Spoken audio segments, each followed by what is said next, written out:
À la fin de 2003, Poutine a gagné son combat contre les oligarques. Il a fait arrêter l'homme le plus riche de Russie, Mikhail Khodorkovsky. Quand tous les autres oligarques ont vu l'homme le plus riche de Russie derrière les barreaux, ils se sont dit « Je n'ai pas envie de me retrouver en tôle ». L'un après l'autre, ils sont allés voir Poutine pour lui dire « Que dois-je faire pour ne pas me retrouver en prison ?»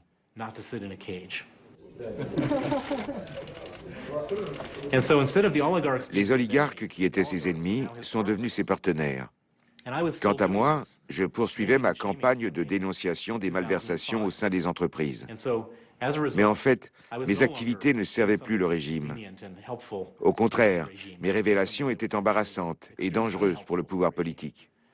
En novembre 2005, je suis retourné à Moscou, où j'avais vécu 10 ans, et où j'étais devenu le plus grand investisseur étranger du pays, avec 4,5 milliards de capitaux occidentaux. On m'a arrêté à l'aéroport. J'ai été détenu pendant 24 heures et ils m'ont expulsé en déclarant que j'étais une menace pour la sécurité nationale.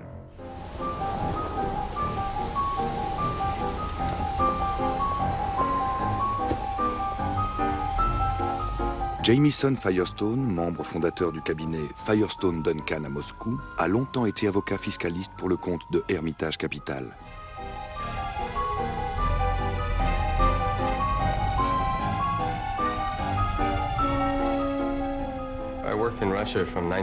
J'ai exercé en Russie de 1999 à fin 2009. Mon cabinet existe toujours en Russie, mais je n'y retourne pas parce que je serais probablement arrêté et assassiné. Il y a toujours eu des groupes mafieux en Russie. Le problème aujourd'hui, c'est que la nouvelle mafia s'appelle le ministère de l'Intérieur et les forces de police. Il est facile de gagner de l'argent en Russie, mais très vite, les gens veulent vous le prendre avec l'aide de la police. Voilà le principal problème de la Russie aujourd'hui. Le 4 juin 2007, 18 mois après mon expulsion du pays, 25 policiers du ministère de l'Intérieur ont fait une descente dans mon entreprise à Moscou. Nous avions toujours un bureau là-bas, avec une secrétaire. Et plus de 25 policiers du ministère de l'Intérieur ont aussi mis à sac le bureau de mon cabinet d'avocats américain, Firestone Duncan. Le fonds Hermitage avait déposé tous ses titres et ses sceaux dans mon cabinet. Des officiers de police ont ouvert une enquête bidon sur l'une des entreprises d'Hermitage pour obtenir un mandat de perquisition de mon cabinet. Quand ils ont envahi le cabinet, ils ont saisi non seulement les documents d'Hermitage, mais ont aussi emporté tous les dossiers de toutes les entreprises qui étaient nos clients et qui versaient des impôts importants.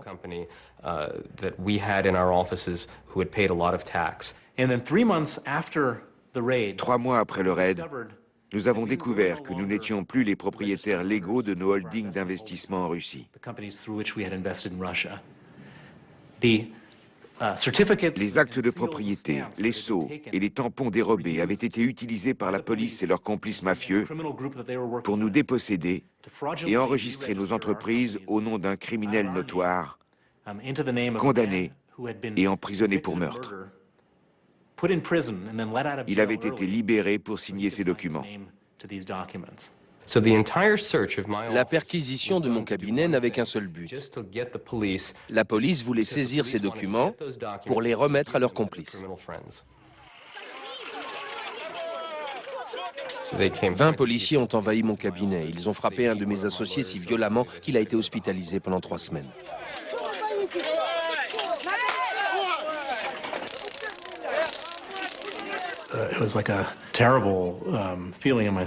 J'en étais malade. Je n'avais jamais été victime d'un réseau criminel de ce calibre.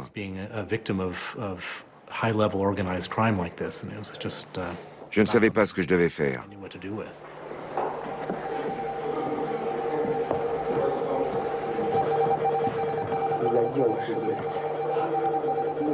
Nous avons engagé un groupe d'avocats. 7 avocats de 4 cabinets différents ont mené une enquête. L'avocat principal était le juriste le plus talentueux que je connaisse en Russie, Sergei Magnitsky. Il travaillait pour le cabinet d'avocats américain Firestone Duncan. Nous avons chargé Sergei d'enquêter sur ce qui se passait, sur les raisons de ces vols et sur la suite possible des événements. Sergei est venu nous trouver après quelques semaines et nous a dit « Non seulement ces individus ont volé vos entreprises, Mais les documents saisis par la police ont été utilisés pour rédiger un paquet de faux contrats antidatés, pour prétendre que vos entreprises devaient $1 milliard à des entreprises fictives. L'expropriation d'Hermitage Capital aboutira à une vaste escroquerie fiscale. Dans un premier temps, des contrôleurs fiscaux et une unité spéciale de la police perquisitionnent les bureaux d'Hermitage Capital et du cabinet Firestone Duncan. Ils saisissent les statuts et les sceaux officiels de 3 sociétés d'investissement chapeautées par Hermitage Capital. Puis les titres de propriété sont falsifiés. Les 3 sociétés changent de main. Elles fabriquent aussitôt une série de faux contrats en vertu desquels elles se retrouvent endettées à hauteur d'$1 milliard. La justice les condamne au paiement de cette dette. Sur la base de cette vraie fausse dette, les nouveaux propriétaires demandent alors au fisc le remboursement de $200 millions d'impôts. Cette somme leur sera versée dans un délai record de 24 heures. Tout ce qu'ils voulaient, c'était une décision de justice. Un document qui stipulait que ces entreprises devaient $973 millions. Avec ce document, ils pouvaient aller voir les agents du fisc et leur dire « Rendez-nous notre argent ». C'était impossible sans des complices dans les services du fisc. Si un inspecteur avait étudié attentivement toute l'affaire, il aurait compris tout de suite que c'était une escroquerie. Mais les agents du fisc étaient complices et ils ont remboursé ces sommes. Ils ont touché leur part.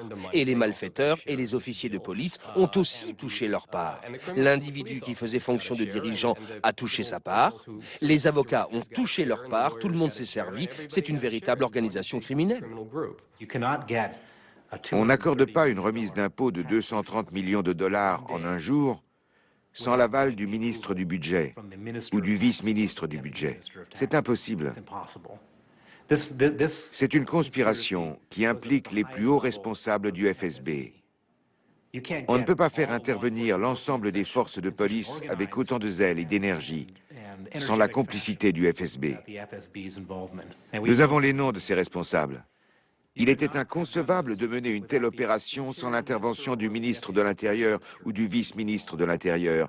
Il s'agit d'une conspiration d'État dans laquelle les plus hauts responsables volent leur pays. Les dirigeants sont parfaitement conscients de l'étendue de la corruption et du danger qu'elle représente pour la Russie. M. Medvedev a déclaré à plusieurs reprises que c'est l'un des plus grands fléaux de la Russie. Il ne cesse de dire qu'il va prendre des mesures. Mais la corruption a pris une telle ampleur qu'elle atteint le sommet de l'État, ce qui la rend très difficile à combattre. Sergueï a découvert une organisation criminelle qui comprenait des policiers et des agents du fisc, associés pour détourner des centaines de millions de dollars du budget russe. Il les a identifiés en pleine opération. Il l'a signalé à la police 3 semaines avant que l'argent ne soit détourné. De toute évidence, la police était dans le coup et n'a rien fait. Quand par la suite, il a protesté vigoureusement contre ce détournement, ils l'ont arrêté pour le faire taire. Ils ont commencé par le torturer pour qu'il retire son témoignage. Et comble du cynisme, ils voulaient le forcer à signer une confession où il avouerait avoir lui-même détourné ces $230 millions. Dans cette affaire, Sergueï a été arrêté pour fraude fiscale et incarcéré. Cela n'a aucun sens, parce que Sergueï n'était pas un cadre ou un collaborateur de Hermitage Capital, et qu'il n'existait aucune base légale pour l'arrêter. Mais la légalité ne compte pas face à une police corrompue en Russie.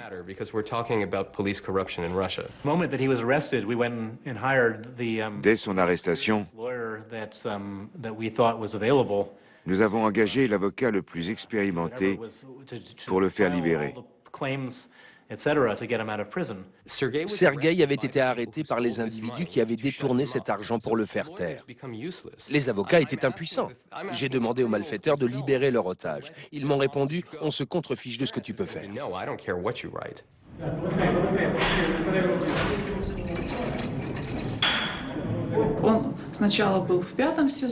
D'abord, il a été à la maison d'arrêt numéro 5, puis à la prison de Matroskaya Tichina, puis à la Boutirka, où il a pas mal souffert.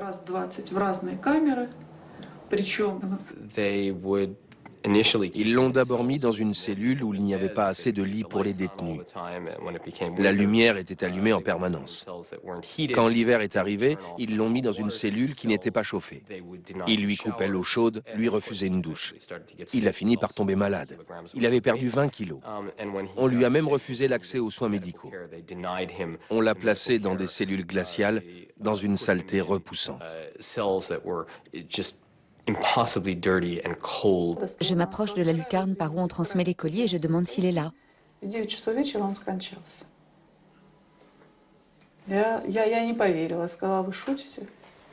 Et la femme me dit par la lucarne qu'il a été amené la veille dans un état grave et à 9 h du soir, il est décédé. Je n'y ai pas cru. J'ai dit, vous plaisantez. Et elle, mais non, on ne plaisante pas avec ces choses-là. Le plus terrible dans l'affaire Magnitsky, ce n'est pas que ça puisse arriver en Russie, mais que ça se produise au vu et au su de tout le monde. Tout le monde est au courant, mais on ne peut rien faire. On se dit, si seulement le président savait, si le Premier ministre était au courant, si les médias étaient informés. Tout le monde connaît les méfaits de ces individus, mais ils sont intouchables.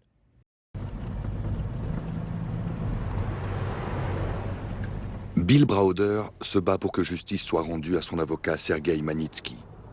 Il obtient du Congrès américain l'adoption d'une loi appelée Magnitsky Act, qui interdit de séjour aux États-Unis plusieurs citoyens russes impliqués dans la mort de Magnitsky. 60 personnes sont nommément désignées, des policiers, des juges, des agents des services secrets, des contrôleurs fiscaux, des employés du parquet et de l'administration pénitentiaire. Même après la mort de Sergueï Magnitsky, la justice ne relâche son emprise ni sur lui, ni sur sa famille. L'avocat est condamné à titre posthume pour fraude fiscale. Au printemps 2013, Bill Browder est jugé à son tour et condamné par contumace à 9 ans de prison.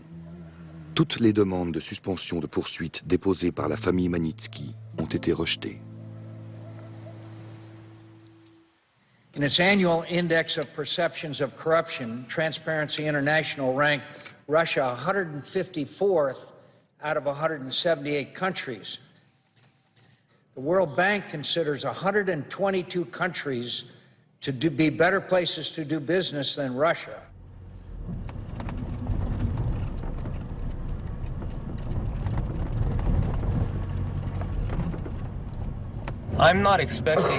Je ne pense pas que le régime russe enverra des tueurs à mes trousses.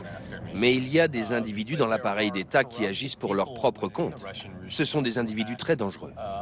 Et je ne suis pas assez naïf pour me croire en sécurité à Londres ou ailleurs tant que ces hommes ne sont pas en prison.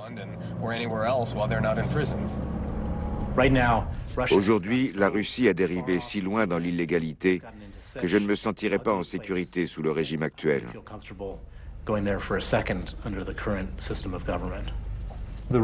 Les Russes seraient très heureux de m'arrêter, de m'incarcérer, de me torturer et de m'assassiner, comme ils l'ont fait pour Sergueï Magnitsky. Bien sûr que j'ai tout le temps peur. Peur pour moi et pour ma famille. Vraiment. Tout le monde autour de nous a peur de Poutine. Tout le pays a peur de lui. Et moi, j'ai peur de lui. Pourquoi est-il si terrible? Il est intelligent. Il a une excellente mémoire. Il a une forme d'esprit analytique et des qualités de chef indiscutables. Un solide sens de l'humour, aucune mauvaise habitude. Il sait manier la langue populaire. En Occident, cela peut avoir un aspect négatif. Mais pour nos gars d'ici, qui ont grandi dans la rue, c'est clair. C'est un leader né, le chef de la meute, comme le définit Wikileaks.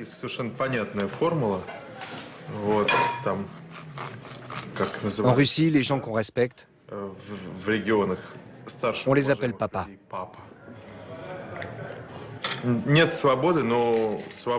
Mais il n'y a pas de liberté. On a troqué la liberté contre un morceau de viande. Il est plus petit qu'avant, mais il permet de ne pas crever de faim et nous empêche de dresser des barricades. Sous Poutine, vraiment, l'individu, le citoyen en Russie ne pèse d'aucun poids. Il n'y a aucune règle, tout le monde a peur, depuis le ministre jusqu'aux citoyens russes lambda, tout le monde a peur. C'est beaucoup plus grave que les déficits démocratiques. Il y a des systèmes non démocratiques, mais où il y a quand même des droits, où il y a la règle de droit qui vaut quelque chose. Cette criminalisation des organes de la justice et le cynisme qui veut que, en fait, tout ça, c'est la normalité, l'état de droit, c'est une fiction, alors tout le monde a peur.